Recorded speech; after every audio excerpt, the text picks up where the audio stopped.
تبارك الذي نزل الفرقان على عبده ليكون للعالمين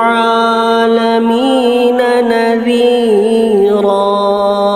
کسی عزیز نے سوال کیا ہے کہ مفتی صاحب اکثر حاملہ خواتین زیادہ جھک نہیں سکتی اور جانی نماز پر بچھا کر سجدہ نہیں کر پاتی بلکہ زمین پر تکیہ رکھ کر سجدہ کرتی ہیں، تو کیا یہ عمل صحیح ہے؟ ایسی حالت میں سجدہ کیسے کریں؟ جواب دیں۔ این نوازش ہوگی۔ سوال کرنے والے محمد یعقوب صاحب دہلی سے۔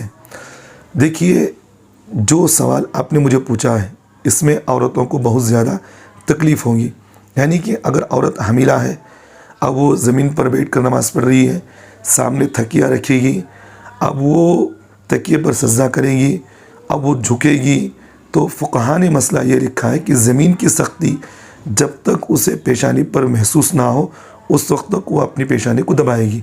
اب پیشانی جب دبائے گی تو پیٹ پر اس کی تکلیف ہوگی، اب حد سے زیادہ پیٹ میں تکلیف ہوگی اسے، تو اس لیے آسان شریعت نے یہ لکھا ہے کہ اس پر تکیے پر سجدہ نہ کرے۔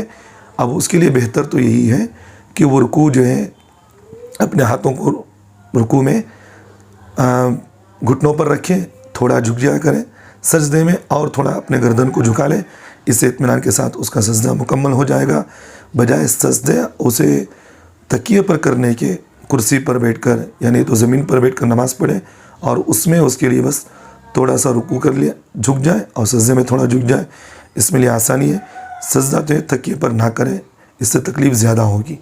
شریعت نے جب آسانی دے رکھی ہے تو اس عورت کو اسی سے فائدہ اٹھانا چاہیے۔